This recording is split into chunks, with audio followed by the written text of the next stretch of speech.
The waitress yelled at a stranger. She didn't know he was the Mafia boss. "Touch that plate again, and I'll make sure you regret it." The words left Chen's mouth before her brain could stop them. The entire restaurant froze. Forks hovered midair. Whispered conversations died. Even the clinking of wine glasses ceased, replaced by a suffocating silence that pressed against her eardrums like water at the bottom of an ocean. The man sitting at table 7 slowly raised his head.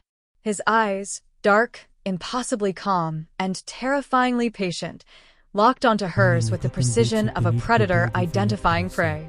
He didn't blink. He didn't frown. He simply observed her, the way a chess master studies a board before delivering checkmate. Maya was just a 23-year-old waitress at Luciano's, an upscale Italian restaurant in the heart of the city's financial district. She worked double shifts 6 days a week to keep her younger brother in college after their parents died in a car accident 2 years ago. Her entire existence was built on staying invisible, keeping her head down, and never, ever, making waves. But standing before her was Vincent Marcello, though she didn't know it yet. A man whose tailored charcoal suit cost more than her annual rent. A man whose polished Berluti Oxfords had walked through boardrooms and back alleys with equal authority. A mountain of power, wealth, and danger sitting calmly in a leather booth, his long fingers steepled beneath his sharp jawline. She had yelled at him. Publicly. In front of his associates, 3 men in dark suits who now sat rigid, their hands moving instinctively toward their waistbands. She had challenged the one man in this city whom even corrupt politicians addressed as Sir. She had, in that single moment of exhausted defiance, crossed an invisible line that separated the mundane world from the shadows where mercy was a myth and disrespect was paid for in blood. The leather booth creaked as he leaned forward. His cologne, notes of bergamot, cedar, and something darker, like smoked leather, cut through the garlic and tomato sauce perfuming the air. When he spoke, his voice was a low, controlled rumble that seemed to vibrate in her chest. "Come here." Maya's heart slammed against her ribs. Her manager, Giuseppe, a portly man who'd survived in this neighborhood by knowing when to bow his head, had gone pale as milk. The kitchen staff peered through the service window, their eyes wide with the particular terror of those who recognized the man at table 7. She didn't know yet that Vincent Marcello was the silent king of the city's underworld. She didn't know that the business consultancy he ran from a glass tower downtown was a front for an empire built on fear, loyalty, and ruthless efficiency. She didn't know that the last person who'd disrespected him in public had their restaurant mysteriously condemned and bulldozed within a week. All she knew was that her rent was due in 3 days, her brother's tuition payment was overdue, and she had just made the most catastrophic mistake of her life. Stay with me until the end, because what happens next won't just change Maya's fate. It will reveal a side of Vincent Marcello that even his enemies have never seen, and ignite a transformation that will shake this city's foundations forever. The morning shift at Luciano's began the way it always did, with Maya tying her black apron over her white button-down, checking that her dark hair was pulled into a neat bun, and mentally preparing for 8 hours of forced smiles and aching feet. The restaurant occupied a corner building with floor-to-ceiling windows that looked out onto a street lined with luxury car dealerships and boutique law firms. During lunch, it was filled with bankers and corporate lawyers. During dinner, it transformed into a stage where the city's elite performed their rituals of power. Maya moved through the dining room like a ghost, refilling water glasses and delivering plates of osso buco and risotto alla Milanese. She had perfected the art of being present but invisible, making eye contact just long enough to be polite, but never long enough to invite conversation. Her manager, Giuseppe, a second-generation Italian immigrant with a perpetually worried expression, pulled her aside during the afternoon lull. "Table 7 tonight," he said quietly, his heavy accent thickening with stress. "Very important client. You serve them personally. No mistakes, yes?" Maya nodded, but her mind was already elsewhere. On the eviction notice taped to her apartment door, on her brother Danny's apologetic voicemail about needing another $800 for textbooks, on the medical bills from her parents' accident that still arrived like clockwork 2 years later. By 8 p.m., The restaurant hummed with the refined chaos of a busy Friday night. Piano music floated from hidden speakers. Candles flickered in amber glass holders. The scent of fresh bread, roasted garlic, and expensive wine created an atmosphere of old-world elegance. Table 7 was positioned in the back corner, the power position Giuseppe called it. Private enough for sensitive conversations, but visible enough to display status. When Vincent Marcello arrived, Maya noticed the shift in the room's energy before she even saw him. Conversations lowered. Heads turned, then quickly turned away. Even Giuseppe straightened his tie and smoothed his already smooth hair. 4 men approached table 7. 3 wore dark suits with the rigid posture of former military. But it was the 4th man, the one in the center, who commanded the space. Vincent Marcello was tall, with broad shoulders that filled his bespoke suit jacket perfectly. His dark hair was swept back, revealing a face of sharp angles, high cheekbones, a strong jaw, and eyes the color of espresso that seemed to catalog everything they touched. He moved with an economy of motion that suggested complete control over his body, his environment, his world. He was, Maya would later learn, 42 years old. He had built his empire from nothing after his father, a legitimate businessman, was murdered by a rival faction when Vincent was 19. He had spent 2 decades consolidating power, eliminating threats, and creating an organization so sophisticated that even federal investigators could only whisper about its existence. But in that moment, Maya saw only another wealthy businessman who would probably leave a 15% tip and forget she existed the moment he left. The dinner proceeded smoothly for the first hour. Maya delivered appetizers, refilled wine glasses, and maintained her practiced invisibility. The men at table 7 spoke in low tones about the waterfront project and the union negotiations, conversations that meant nothing to her exhausted mind. Then, as she was delivering the main course, it happened. One of Vincent's associates, a thick-necked man with a scar bisecting his left eyebrow, reached out and grabbed her wrist as she set down his plate. "You're prettier than the usual help," he said, his grip tight enough to hurt. "What time do you get off?" Maya's vision tunneled. She thought of every handsy customer she'd smiled through, every inappropriate comment she'd swallowed, every degrading moment she'd endured because she couldn't afford to lose this job. She thought of her brother, brilliant and kind, who deserved better than to drop out of college because his sister was too weak to stand up for herself.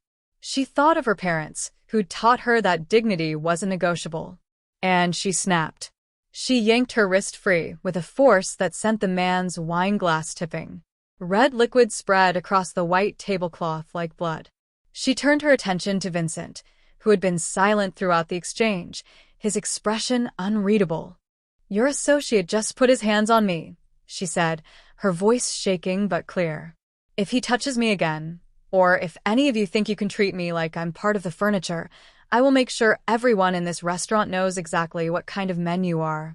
She jabbed her finger toward Vincent's untouched plate. "Touch that plate again, and I'll make sure you regret it." The silence that followed was absolute. Vincent's 3 associates moved as one, their hands disappearing inside their jackets. Giuseppe appeared from nowhere, his face the color of raw dough, stammering apologies in rapid Italian. But Vincent raised one hand, a minimal gesture that froze everyone in place. His dark eyes remained fixed on Maya, and for the first time, she saw something flicker in their depths. Not anger. Something else. Something that looked almost like curiosity. "Leave us," Vincent said softly.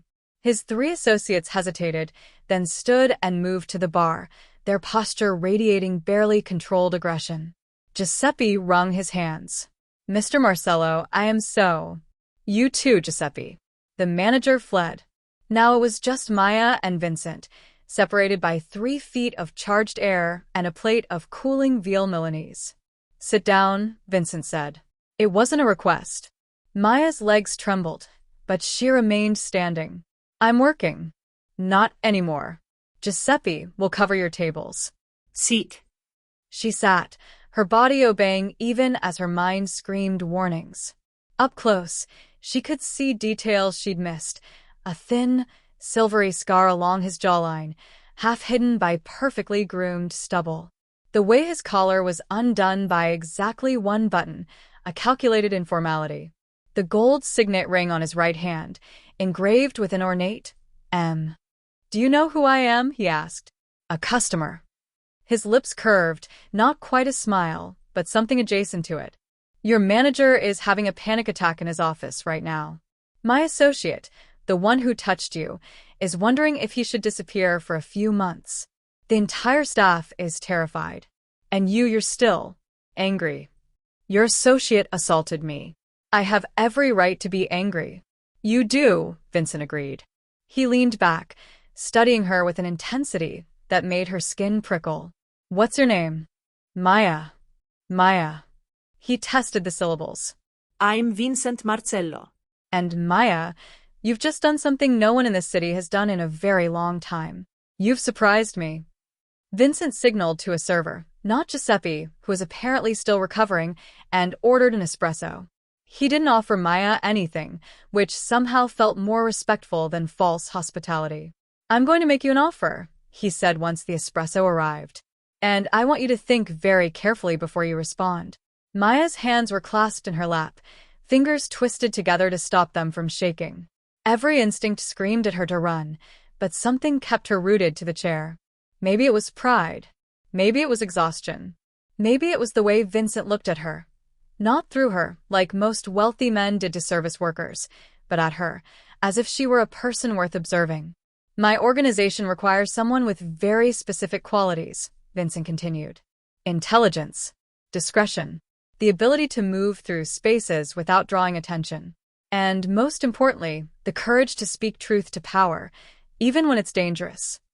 He sipped his espresso, the movement precise and unhurried. "You're in debt.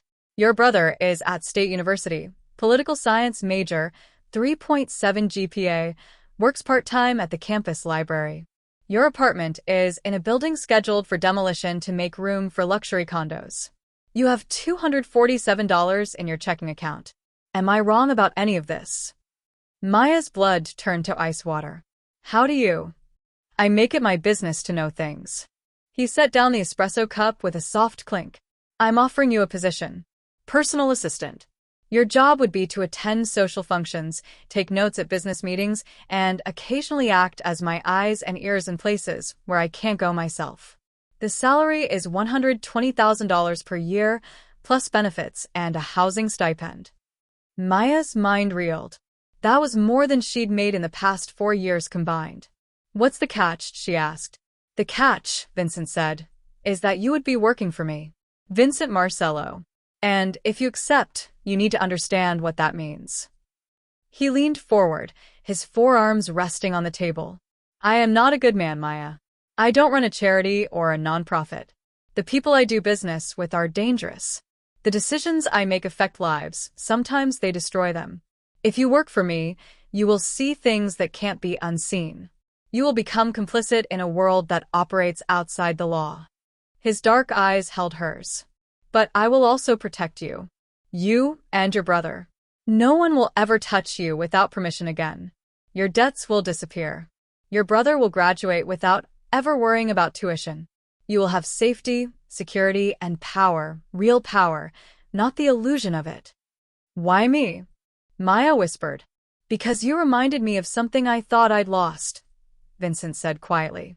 "And because I believe that people who are brave enough to defend their dignity, even when they have nothing, are rare. I collect rare things." Maya's thoughts spiraled. This was insane. This man, this clearly dangerous, powerful man, was offering her a lifeline, but the rope was made of razor wire. She thought of her brother Danny's voice on his last voicemail, apologetic and small, asking if she could spare just a little for textbooks. She thought of the eviction notice, the final warnings from the hospital billing department, the way her manager looked at her, like she was disposable. She thought of her parents, who'd worked themselves to exhaustion at their dry cleaning business, who died on their way home from a 14-hour shift, who taught her that hard work and honesty would be rewarded. But the world had proven them wrong. Hard work had gotten Maya nothing but aching feet and a negative bank balance. Honesty had gotten her parents an unmarked grave and medical debt that had consumed their life insurance. I need time, she said. Vincent nodded as if he'd expected this. He reached into his jacket. Maya tensed, but he only retrieved a business card. Matte black with raised silver lettering. Vincent Marcello Consulting Group, and a phone number. You have 48 hours, he said. After that, the offer expires. He stood, and his associates materialized from the shadows like summoned spirits. Before leaving, Vincent paused and looked back at her. For what it's worth, he said, the man who touched you won't be working for me anymore. Some lessons need to be taught immediately. Then he was gone, leaving Maya alone at table 7 with a business card that felt as heavy as a brick and as dangerous as a loaded gun. Vincent Marcello was born into a world of contradictions. His father, Antonio Marcello, had been a legitimate businessman, a contractor who'd built half the city's waterfront developments. But Antonio's success had attracted the wrong kind of attention. When Vincent was 19, a rival organization decided that Antonio's refusal to partner with them was an insult that demanded correction. They waited until Antonio was leaving a construction site, alone, at dusk. Vincent found his father in the parking lot, slumped against his car, 3 bullets in his chest. Antonio lived long enough to grip his son's hand and whisper, "Don't let them make you weak. Don't let them make you kind. Kindness is how you die, Vincent. Power is how you survive." Vincent held his father as the light left his eyes, blood soaking through his college sweatshirt, the distant sound of sirens cutting through the evening air. After his father's death, Vincent didn't grieve. He calculated. He dropped out of university, liquidated his father's legitimate businesses, and used the capital to build something new. Something that couldn't be threatened. Something that did the threatening. Over 2 decades, he transformed from a grieving college student into the most feared and respected power broker in the city. He learned that loyalty was bought, not earned. That mercy was a liability. That the only way to protect what you loved was to make sure everyone was too terrified to take it from you. He built walls around his heart, thick, reinforced, impenetrable. He had relationships but never connections. He had associates but never friends. He had women in his bed but never in his life. Until tonight. Vincent sat in the back of his armored Mercedes S-Class, the city lights streaking past the tinted windows. His driver, Paolo, knew better than to make conversation. His head of security, Marcus, sat in the passenger seat, silent and alert. Vincent should have been thinking about the waterfront development deal, or the union negotiations that were threatening to collapse, or the federal investigation that was circling closer each month. Instead, he was thinking about Maya. The way she'd stood her ground despite her obvious terror. The defiant tilt of her chin. The fact that she demanded respect in a world that had trained her to accept disrespect as the cost of survival. She reminded him of someone. It took him a moment to place it, and when he did, his chest tightened with an old, familiar ache. She reminded him of his mother. Vincent's mother, Isabella, had been a force of nature, a small woman with fire in her veins who'd stood up to Antonio when he got too absorbed in business, who demanded that Vincent finish his education, who'd believed that strength and kindness could coexist. She died of cancer when Vincent was 17. In her final days, delirious with morphine, she'd made Vincent promise her something. "Don't become him," she'd whispered, her once strong hand fragile as paper in his. "Your father is a good man, but he's forgotten how to be soft. Promise me, Vincent. Promise me you'll remember that power without compassion is just cruelty." He'd promised. And he'd broken that promise 1,000 times over. Vincent poured himself 2 fingers of scotch from the car's built-in bar. The liquid burned down his throat, but it didn't drown the uncomfortable realization blooming in his chest. Maya wasn't a business opportunity. She was a mirror. She was fighting to protect her brother the way Vincent had tried, and failed, to protect his father. She was exhausting herself to hold together a life that was determined to fall apart. She was brave in a world that punished bravery, kind in a world that exploited kindness. She was everything Vincent had once been, before he'd learned that those qualities would get you killed. And for the first time in 23 years, Vincent Marcello felt something he taught himself to forget: regret. Not for the things he'd done. He would make every ruthless decision again if he had to. But regret for the man he'd become. The walls he'd built. The way he'd weaponized his father's dying words and used them to justify a life of isolation and control. Sir? Marcus's voice broke through his thoughts. Everything all right? Vincent stared out at the city, his city, bought and paid for with blood and fear and calculated cruelty. Fine, he lied. Just thinking. But in his pocket, the weight of the second business card, identical to the one he'd given Maya, but with his personal cell number handwritten on the back, felt like a loaded gun pointed at his own carefully constructed defenses. He'd given her 48 hours to decide. He suspected that the decision, whatever it was, would change both of their lives in ways neither of them could predict. Maya hadn't slept. She'd sat at her kitchen table, a folding card table she'd bought at a thrift store, staring at Vincent's business card until the sun rose over the city's skyline. The card sat next to the eviction notice, the hospital bills, and a handwritten letter from Danny thanking her for everything you sacrificed for me, even though I know it's killing you. By 7 a.m., Maya had made her decision. She didn't shower or change. She simply pulled on yesterday's jeans and a clean sweater, grabbed her phone, and dialed the number on the card. Vincent answered on the second ring. His voice was alert, professional, no trace of sleep deprivation, even though she suspected he also hadn't slept. Maya. I'll do it, she said. I'll work for you. But I have conditions. A pause. Then, I'm listening.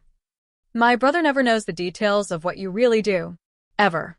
He thinks I'm working for a consulting firm, and that's the truth he lives with. Second, if I ever feel like I'm being asked to do something that would genuinely hurt innocent people, and I mean genuinely, not your version of collateral damage, I can walk away. No retaliation, no threats. Agreed, Vincent said without hesitation.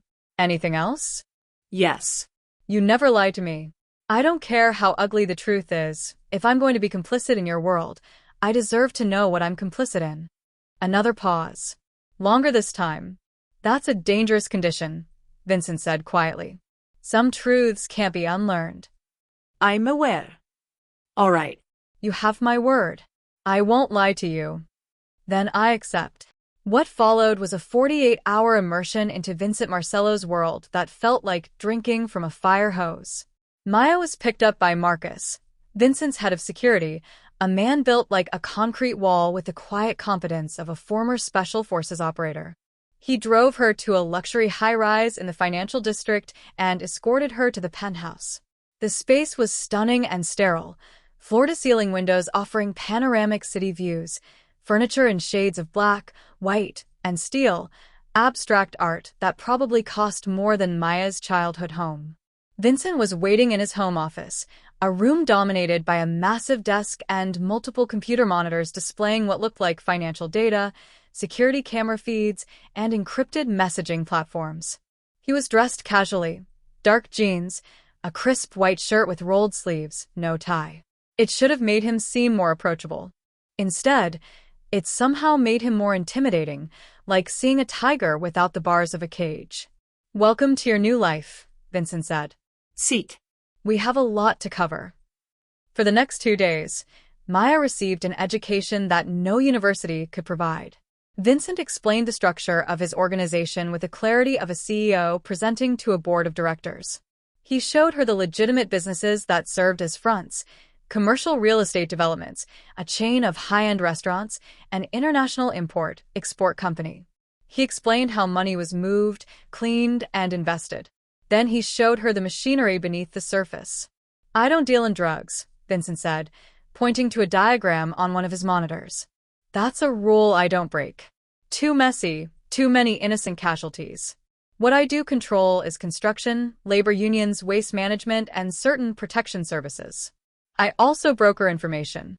In this city, knowing things before other people know them is worth more than gold.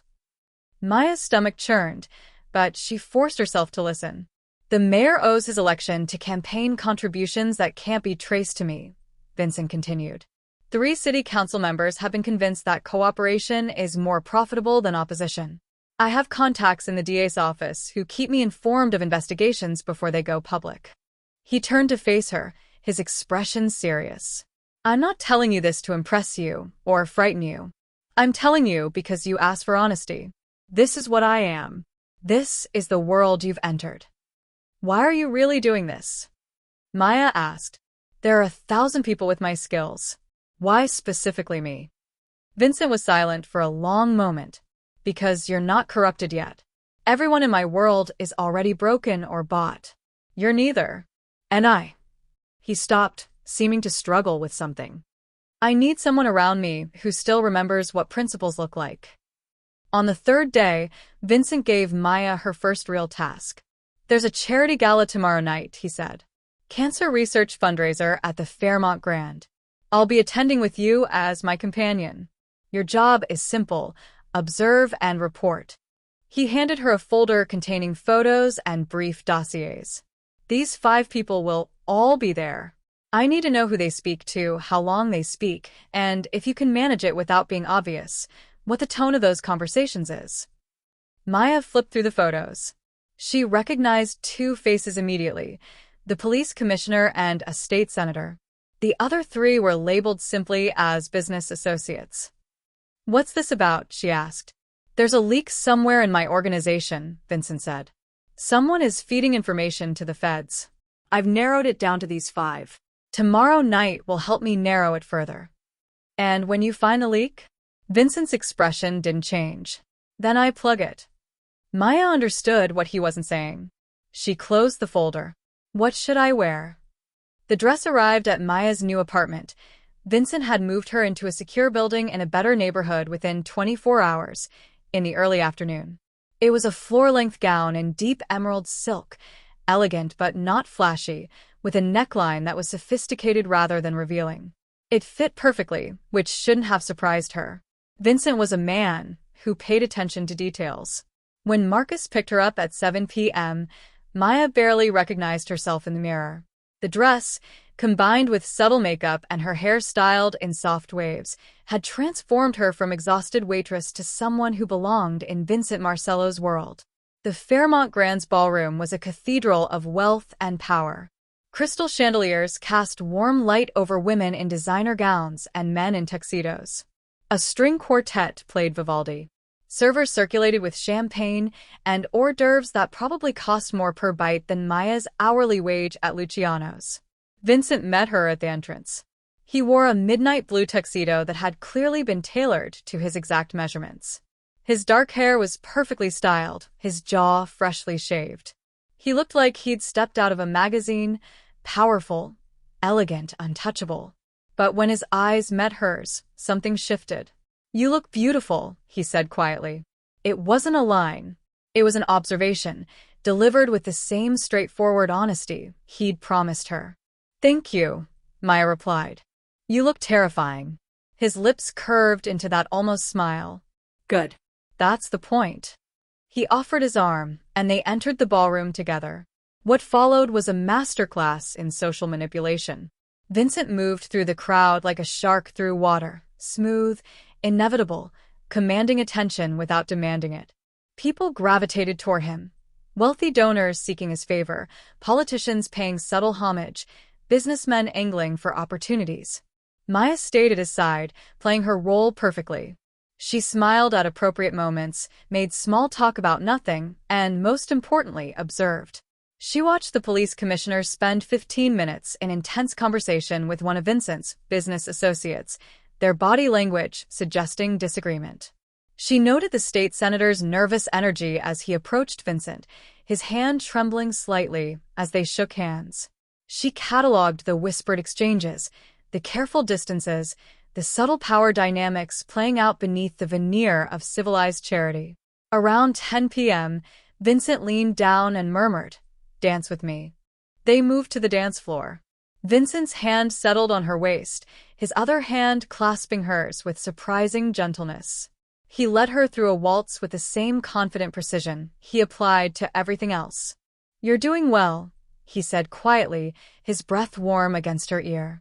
"Natural observer. You've caught things even I missed." "The senator is terrified of you," Maya replied, keeping her voice low. But the police commissioner isn't. He's angry. And your associate, the one in the gray tuxedo, they've had previous conflicts. Old grudges. Vincent's eyes flickered with something that might have been approval. Very good. Anything else? Yes. There's a man who's been watching us all night. Tall, black hair, standing near the northwest column. He hasn't approached you, hasn't spoken to anyone, but he tracks your every movement. He's not here for the charity. Vincent didn't turn to look. Instead, he spun Maya in the dance, using the movement to casually scan the room. When they settled back into position, his jaw was tight. That's Agent Eric Dawson, he said. FBI. He's been investigating me for 2 years. He must have received an invitation through a proxy. Should we leave? No. Leaving would signal that his presence matters. We stay, we finish the evening, and we give him nothing to work with. But as they continued to dance, Maya felt the shift in Vincent's body, a coiling tension, a predator acknowledging another predator in his territory. The evening was winding down when Agent Dawson finally made his move. He intercepted them near the coat check, his smile polite but his eyes cold. Mr. Marcello, he said, didn't expect to see you at a cancer research fundraiser. Generous of you to support such a worthy cause. Agent Dawson, Vincent replied, his tone neutral. I wasn't aware the FBI had taken an interest in medical philanthropy. We take an interest in many things. Dawson's gaze slid to Maya. And you are? Before Maya could respond, Vincent's hand tightened fractionally on her waist, a silent warning. My companion, Vincent said smoothly. And not someone you need to concern yourself with. Everyone in your orbit concerns me, Mr. Marcello. Dawson's smile didn't reach his eyes. People tend to get hurt around you. Careers end. Businesses fail. Sometimes people disappear entirely. I'm a consultant, Vincent said. I help businesses navigate complex regulatory environments. If my clients' competitors struggle, that's market forces, not malice. Of course. Dawson handed Vincent a business card. When you're ready to have a real conversation, the kind that might help you avoid spending your retirement in a federal prison, give me a call. He nodded to Maya. Enjoy your evening, miss. And be careful about the company you keep. Then he walked away, leaving a wake of tension behind him. Vincent said nothing until they were in the car, the ballroom receding behind them. Then he exhaled slowly, some of the rigid control leaving his posture. I'm sorry you had to see that, he said. He thinks he's going to take you down, Maya observed. He's been thinking that for 2 years. He won't succeed. How can you be sure? Vincent turned to look at her, his dark eyes unreadable in the dim light of the car. Because men like Dawson believe in the system. They believe that evidence and legal procedures will prevail. They don't understand that the system only works when everyone agrees to play by the same rules. And you don't. I play by rules that are older and more fundamental. Power, loyalty, and fear. Those rules were here before courts and constitutions, and they'll be hereafter. Maya should have been horrified. Part of her was. But another part, a part that had grown larger over the past 3 days, understood what Vincent was really saying. He wasn't a villain who reveled in cruelty. He was a man who'd learned that the world was crueler than any individual and had decided to become crueler still just to survive. Who's the leak? She asked. Vincent was quiet for a moment. Then, the senator. I'm 90% certain. His fear wasn't about me, it was guilt. He's been feeding Dawson information in exchange for immunity from an unrelated investigation. What are you going to do? What I always do, Vincent said. Remove the problem. Back at Vincent's penthouse, he poured them both drinks, scotch for him, wine for her, and spread several folders across his desk. The senator has a mistress, Vincent said, without preamble. A law student at Columbia. He's been funneling campaign funds to pay for her apartment and tuition. It's illegal, unethical, and most importantly, provable. He slid a folder toward Maya. Inside were bank statements, wire transfer records, and photographs of the senator entering a luxury apartment building.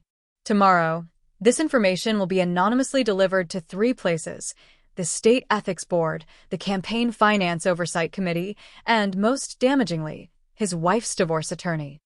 Maya stared at the documents. This will destroy him. Yes. But it won't kill him, and it won't put his family at risk. It will simply remove him from play. He'll be too busy defending himself to cooperate with the FBI, and once his credibility is shattered, anything he might have told them becomes suspect. Vincent took a sip of his scotch. This is the difference between me and the people I've replaced. The old guard would have made him disappear, sent a message written in blood. I prefer precision, maximum effect, minimum collateral damage. Maya realized she was seeing Vincent's true genius. He wasn't just a thug with money. He was a strategist who understood that power wielded subtly lasted longer than power wielded brutally. You said you wanted me to be your eyes and ears in places you can't go, Maya said slowly. I have an idea. Vincent raised an eyebrow.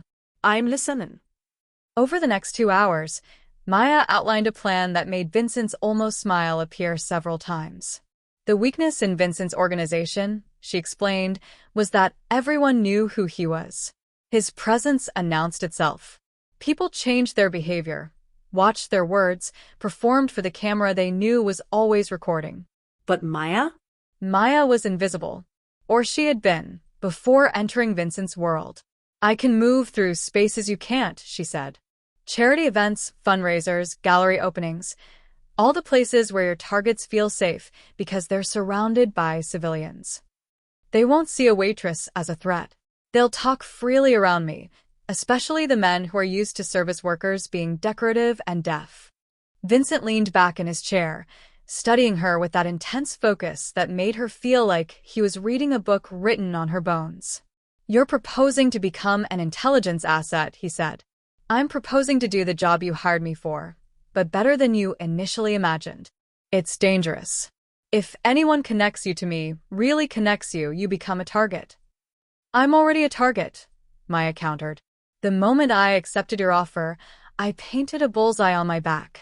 At least this way, I'm useful instead of just complicit. Vincent was silent for a long moment. Then he stood, walked to the window, and stared out at the city lights. My mother, he said quietly, used to tell me that the smartest predators weren't the strongest or the fastest. They were the ones that understood how to use their environment. He turned back to Maya. You understand how to weaponize the assumptions people make about you. That's rare and valuable. So, we have a deal? We have a partnership, Vincent corrected. But understand this, Maya. Once we start down this path, there's no halfway. You'll see things, hear things, know things that will make it impossible to ever go back to the person you were 3 days ago. Maya thought of her brother, safe and ignorant in his college dorm. She thought of the eviction notice that no longer mattered, the debts that had disappeared, the suffocating weight of poverty that had lifted from her shoulders. She thought of the man standing before her, dangerous, ruthless, and somehow still capable of keeping his promises. I know, she said. And I'm ready. Maya had fallen into the rhythm of her new life with surprising ease. Her days were spent attending high society functions, her evenings debriefing with Vincent, her nights sleeping in an apartment that had both heat and hot water. Danny had called twice, thrilled about his newly anonymous scholarship and completely oblivious to its source. Maya had perfected the art of lying to her brother, a skill that left a bitter taste in her mouth but seemed necessary for his protection. The real test of their partnership came on a Wednesday afternoon when Vincent summoned her to his penthouse office with unusual urgency. There's a situation, he said without preamble. The waterfront development deal, the biggest project my organization has undertaken in 5 years, is about to collapse. He pulled up a series of documents on his monitor. A rival organization, the Russo family, has been quietly buying up properties along the waterfront for the past 6 months. They now control enough land to effectively block my development unless I negotiate with them. And you don't want to negotiate. I don't negotiate from weakness, Vincent corrected. And right now, they think I'm weak because the City Planning Commission is scheduled to vote on zoning approvals next week. If the vote fails, I lose millions in investments and look like an amateur. Maya studied the information on screen. What do you need from me? The chairman of the Planning Commission is named Chen. He's been in the Russo's pocket for a year. Tomorrow night, There's a gallery opening for his daughter, an aspiring artist whose work is, generously speaking, mediocre. Harold will be there, along with his wife, his business associates, and probably several Russo representatives. Vincent handed her an invitation. You're going as a potential buyer. Your cover is that you're an art investment consultant representing anonymous clients. Your real job is to get close to Harold's wife, Jennifer. Why the wife? Because Jennifer Chen is the one person Harold actually listens to. She's also the person I've been carefully cultivating through charitable contributions to her pet projects over the past year. She thinks I'm a philanthropist with a genuine interest in arts education. Maya began to see the shape of Vincent's plan. You want me to convince Jennifer that your development is better for the city's art scene than the Russos' alternative? Precisely. The Russos are planning a casino and luxury hotel. I'm planning mixed-use development with subsidized studio space for artists and a public art museum. Jennifer is an idealist. If she believes I'm the better choice, she'll convince Harold to vote in my favor. That's a lot riding on a conversation with someone I've never met. Yes, Vincent agreed. But you're exceptionally good at conversations, Maya. And this time, you'll be telling the truth. My development actually is better for the city. It's just also better for me. The next evening, Maya arrived at the gallery dressed in designer clothes that still felt like costumes. The space was filled with people who smelled like money and spoke in hushed tones about compelling use of negative space and provocative postmodern themes. Harold Chen's daughter's art was exactly as mediocre as Vincent had suggested. Large canvases covered in aggressive brushstrokes that seemed to signify nothing beyond the fact that paint had been applied with force. Maya moved through the crowd, champagne glass in hand, until she spotted her target, Jennifer Chen, an elegant woman in her mid-50s with kind eyes and a genuine smile. "Excuse me," Maya said, approaching carefully. "I couldn't help but notice you examining the harbor piece. I'm Maya Lin, art investment consultant. May I ask your perspective on the work?" Jennifer's face lit up with the particular joy of someone who genuinely loved art being asked to discuss it. "Oh, it's wonderful to meet someone who's interested in emerging artists. I think Rebecca, that's my daughter, is still finding her voice, but there's real emotion in her seascapes." What followed was a 30-minute conversation that began with polite discussion of Rebecca's artwork and gradually, naturally, shifted to the broader topic of art in the city. "It's such a shame about the waterfront," Jennifer said at one point, shaking her head. "All that beautiful space, and the proposals are all luxury condos and casinos. No room for artists, no support for the community." Maya saw her opening. "Actually, I've heard there's one proposal that's different. A developer, I think his name is Marcello, has plans for subsidized studio spaces and a public museum." Jennifer's eyes widened. "You know about Vincent's project? I've been advocating for it for months. The man is a genuine patron of the arts, and his vision for that waterfront is exactly what this city needs." "Your husband is on the planning commission, isn't he?" Maya asked innocently. "He is, though I'm afraid he's under a lot of pressure from other interests." Jennifer's expression darkened. "There are people who see the waterfront as nothing but potential revenue, not as a community resource." Maya leaned in slightly.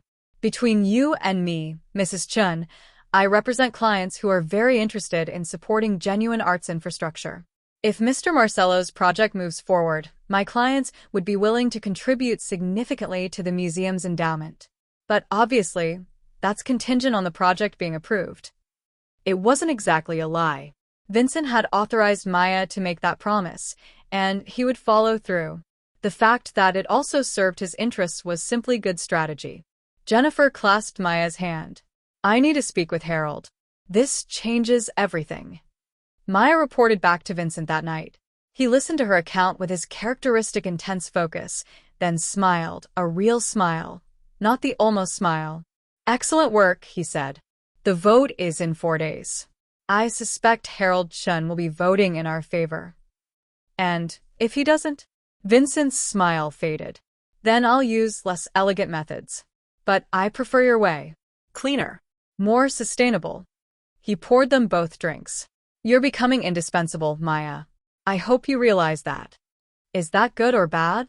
"Both," Vincent admitted. Indispensable people have power, but they also become targets. 3 days later, Maya watched the Planning Commission vote on a live stream. Chen voted in favor of Vincent's proposal. The measure passed 5-4. Vincent's phone began ringing immediately. Congratulations from allies, veiled threats from the Russos, requests for meetings from opportunists. He silenced the phone and looked at Maya. We just secured the largest development project in city history. You just made both of us very wealthy and very powerful and very much on the Russo family's shit list. What do they do when they're unhappy? Maya asked, though she suspected she knew. Traditionally, violence. But they're cautious. They'll probe for weakness first, test our defenses, try to find leverage. Vincent stood and walked to his wall of windows, hands in his pockets. Which means the real war is about to begin. The Russo family didn't wait long. 2 weeks after the Planning Commission vote, Maya was leaving Vincent's building when a black SUV pulled alongside her. The window rolled down, revealing a man with a face like a clenched fist. Get in, he said. Not a request. Maya's training, 2 weeks of intensive security briefings from Marcus, kicked in. She didn't run. She didn't scream. She simply pulled out her phone and pressed the panic button app Vincent had installed. I don't think so, she said calmly. The man's eyes narrowed. Vincent Marcello's girl. Yeah, we know who you are. Mr. Russo wants to have a conversation. Friendly-like. Then Mr. Russo can call my boss and schedule a meeting. I don't do car conversations with strangers. The man's hand moved toward his jacket. Maya's heart hammered, but she kept her expression neutral. Then Marcus appeared, seemingly from nowhere, though Maya suspected he'd been shadowing her. He moved between Maya and the SUV, with casual efficiency. Gentlemen, Marcus said, his voice pleasant and his hand resting on his own concealed weapon. I think the lady made herself clear. You want a meeting, you go through proper channels. The SUV paused. Maya could see the driver calculating odds. Then, with a squeal of tires, they pulled away. Marcus escorted Maya inside. You handled that well, he said. But you understand what it means, right? They're testing boundaries. Seeing if you're protected. Am I? 24/7 now. Vincent's orders. That evening, Vincent assembled his inner circle in his penthouse. Marcus, Paolo the driver, a woman named Sophia who handled finances, and 2 other men Maya didn't recognize. And Maya. She was part of the inner circle now. The Russos made a move on Maya this afternoon, Vincent began. They're signaling that they're willing to escalate. We need to respond, but we need to respond strategically. One of the men, thick-necked, scarred, spoke up. We hit one of their businesses. Send a message. No, Vincent said sharply. That's what they expect. We're not starting a street war. We're going to be surgical. He pulled up information on multiple screens. The Russo family's power comes from 3 sources: their waste management contracts, their control of the dockworkers' union, and their relationship with city council member Frank Delgado, who's been funneling contracts their way. Vincent pointed to Sophia. I want forensic accountants combing through the waste management company's books. Find the fraud, and I know it's there. He pointed to the scarred man. I want surveillance on the dockworkers' union leadership. Every meeting, every phone call, every financial transaction. Find the leverage. Finally, he turned to Maya. And I need you to meet with Frank Delgado's chief of staff. Maya blinked. Why would a city council member's chief of staff meet with me? Because you're going to pose as a reporter for the City Journal. You're writing a piece on corruption in city contracting. You'll ask pointed questions about the Russo waste management contracts. You won't get answers, but you'll make them nervous. Nervous people make mistakes. Over the next 3 weeks, Vincent's machine worked with precision. Maya met with Delgado's chief of staff, a nervous young man who deflected her questions but clearly reported them back to his boss. Sophia's accountants found what Vincent suspected: millions in billing fraud, waste management contracts for services never rendered, kickbacks disguised as consulting fees. The surveillance on the dockworkers' union revealed something even more valuable. The union president was skimming dues and had a gambling problem. He owed $200,000 to a casino in Atlantic City, a casino that, through several shell companies, Vincent partially owned. Vincent assembled this information with the care of a master craftsman. Then he made 3 phone calls. The first was to Frank Delgado. Maya watched from across Vincent's office as he spoke, his voice low and reasonable. "Councilman, I have some information you should see before it becomes public.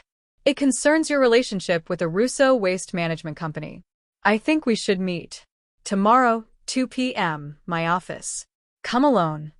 The second call was to the union president. "Mr. Patterson, this is Vincent Marcello. I think you and I should discuss your outstanding debts and how we might help each other." The third call was to Anthony Russo himself. "Anthony," Vincent said, and there was something almost friendly in his tone. "I think we've both made our points. Your family is strong. My organization is strong. But this city isn't big enough for the kind of war we're headed toward. I'd like to propose a sit-down. Neutral ground, no weapons, just conversation." The meeting took place at a restaurant that had been closed for a private event, Vincent's private event. He sat at a table in the center, Maya at his right hand, a position that didn't escape the Russos' notice, Marcus standing behind them. Anthony Russo arrived with 2 associates. He was a man in his 60s, silver-haired and distinguished-looking, dressed in an expensive suit that couldn't quite hide the street tough he'd once been. "Marcello," Russo said, sitting across from Vincent. "You've got balls, I'll give you that. Sending your girl to mess with my business." "Your business?" Vincent replied mildly. "I think you mean the businesses you've been running through fraud, embezzlement, and intimidation. But let's not trade accusations. I asked you here to offer a solution." He slid folders across the table. "That's the evidence I've compiled on your waste management fraud, your union president's gambling debts, and Frank Delgado's kickback scheme. It's enough to bring federal charges against all 3 and to dismantle a significant portion of your power base." Russo's face reddened. "You threaten me." "I'm not threatening," Vincent interrupted. I'm negotiating. "Here's my offer. You stop expanding into my territories. I don't pursue these investigations.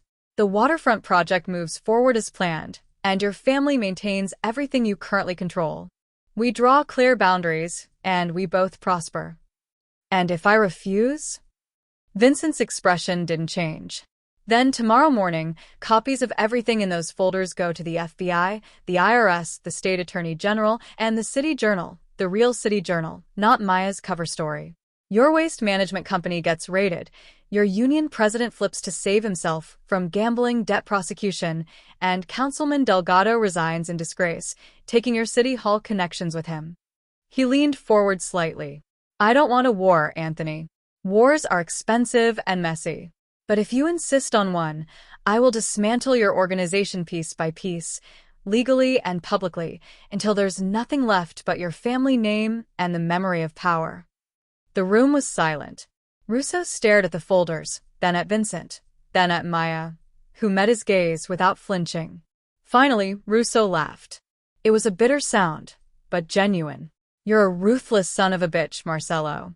Just like your father, but smarter." "I'll take that as a compliment." Russo extended his hand across the table. "We have a deal. Clear boundaries, no more expansion, no more interference with your projects." Vincent shook his hand. "And no more attempts to intimidate my people. Maya is off limits. As is anyone in my organization." "Agreed." After the Russos left, Marcus exhaled audibly. "That was risky, boss." He could have rejected the offer. "He could have," Vincent agreed. "But he didn't because I gave him a choice between losing everything and losing only a potential expansion. Men like Anthony respect strength. What they can't tolerate is humiliation." He turned to Maya. "You were quiet during that meeting." You didn't need me to speak. "My presence was the message. You have people you're willing to protect, people you value. That makes you seem less like a calculating machine and more like a human being. It makes deals possible." Vincent's almost smile appeared. "You're learning. Quickly. I have a good teacher." The city had settled into its new configuration. The waterfront development was underway, construction crews working around the clock, the future museum's design winning architectural awards, subsidized artist studios accepting applications. Frank Delgado had resigned from the city council, citing personal reasons. The Russo waste management company had been quietly sold to a legitimate corporation.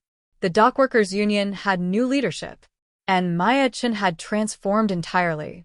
She no longer worked at Luciano's. That life felt like a memory from someone else's existence. She now split her time between Vincent's various business operations, her official title senior consultant, her real role something far more complex. She'd become Vincent's eyes, ears, and, increasingly, his conscience. On a Tuesday morning, Maya sat in Vincent's penthouse office reviewing proposals for the Waterfront Museum's opening exhibition. Her own apartment, a beautiful space in a secure building, sat unused most days. She'd gradually migrated to spending more time at Vincent's, their working relationship bleeding into something harder to define. They weren't lovers. Vincent had never made that move, and Maya hadn't either. But they'd become something more intimate than business partners. They were each other's confessors, the only people in their respective worlds who saw past the armor to the vulnerable truth beneath. "The Cancer Research Foundation wants me to speak at their annual gala," Vincent said, looking up from his laptop. "They're honoring major contributors." "You donated $5 million, Maya pointed out. Anonymous donation. Not anonymous enough, apparently. He seemed uncomfortable with the recognition. "I don't do public speeches." "You should. It's good for your reputation, and the cause deserves the visibility." Vincent was quiet for a moment. "My mother died of cancer." Maya had known this. Vincent had mentioned it once, briefly, but he'd never elaborated. She waited, sensing he needed to talk. "She was sick for 2 years, Vincent continued. "Breast cancer that metastasized. We had money for treatment, but it didn't matter. She died anyway, and my father—" He stopped. "My father died 2 years later. Got himself killed because he was too angry to be careful." "So, you donate to cancer research." "So I try to make sure other 19-year-olds don't have to watch their mothers deteriorate while feeling completely powerless." "It's not altruism, Maya. It's exorcism." Maya crossed the office and sat on the edge of his desk. "I'll write your speech. You'll deliver it. And you'll let yourself be recognized for doing something good because you've spent so long being afraid that goodness makes you weak." Vincent looked up at her, his dark eyes holding that peculiar vulnerability he only ever showed her. "When did you become the one teaching me lessons?" "About 3 months ago, when you told me about your plan to fund scholarships for kids from the neighborhood where you grew up." "You're not the monster you think you are, Vincent." "No," he agreed quietly. I'm worse. "Because monsters don't know they're monsters. I know exactly what I am, and I do it anyway." "You're a man who survived by building walls," Maya countered. "And you're slowly learning that walls can have doors." 2 weeks later, Maya stood at the edge of a ballroom watching Vincent deliver a speech she'd written, but he'd made his own.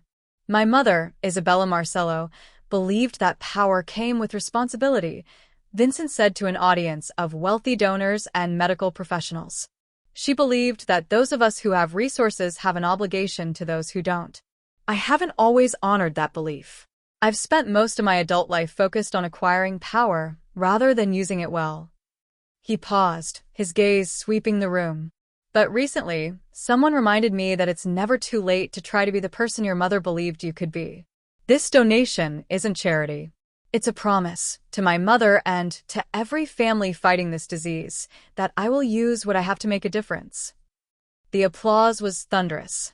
Maya felt tears prick her eyes and cursed herself for becoming emotional. After the speech, dozens of people approached Vincent, not to seek favors or curry influence, but to thank him genuinely. He accepted their gratitude with awkward grace, a man unaccustomed to being seen as anything other than dangerous. When they finally left, alone in the back of his car, Vincent was quiet for a long time. "I felt like an imposter up there," he admitted. "Like everyone would suddenly realize I'm not a philanthropist. I'm just a criminal in an expensive suit." "You're both," Maya said. "You're complicated. That doesn't make the good things you do any less real." Vincent reached across the seat and took her hand. It was the first time he'd initiated physical contact that wasn't practical or professional. "Thank you," he said quietly, "for not giving up on the possibility that I could be something other than what I became." Danny graduated from college with honors. He got a job at a nonprofit focused on criminal justice reform, passionately ignorant of the irony. Maya attended his graduation, sitting next to Vincent, who Danny believed was simply her employer at the consulting firm. "Your sister saved my life," Danny told Vincent during the celebration dinner. "After Mom and Dad died, she worked herself to exhaustion to keep me in school. I owe her everything." Vincent met Maya's eyes across the table. "She's quite remarkable," he agreed. "The best decision I ever made was hiring her." Later, back at Vincent's penthouse, which had essentially become their shared space, though neither of them had explicitly acknowledged the transition, Maya stood at the window looking out at the city. The waterfront project was complete, the museum opening next month. The artist studios were full. The public space had become a beloved community gathering place. Crime in the surrounding neighborhoods had decreased, partially because of Vincent's unofficial protection of the area. Vincent joined her at the window, standing close enough that their shoulders touched. "Do you regret it?" he asked. "The choice you made that night at Luciano's?" Maya thought about the waitress she'd been, exhausted, invisible, drowning in debt and desperation. She thought about the woman she'd become, powerful, protected, complicit in things that kept her awake some nights. "No," she said honestly. "I regret that the world is the way it is. I regret that people like you have to exist because people like Anthony Russo exist. But I don't regret finding a way to survive that didn't require me to disappear." "You could never disappear," Vincent said quietly. "Even when you were trying to be invisible, you blazed." He turned to face her fully. "I need to tell you something. When I first offered you that job, it was calculated. I saw potential utility. But somewhere in the past year, it stopped being about utility. You've become the person I trust most in this world.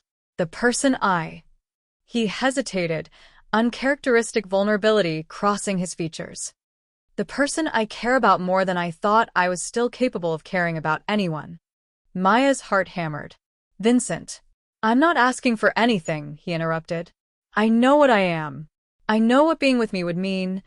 The danger, the moral compromises, the constant need to watch your back. I just needed you to know that you matter. To this city, because of the changes you've helped create.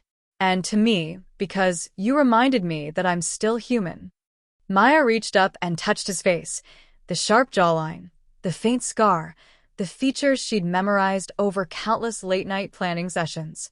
"You asked if I regret my choice," she said. "Here's a better question. Do you regret giving a waitress a chance to tell you the truth?" "Never," Vincent said.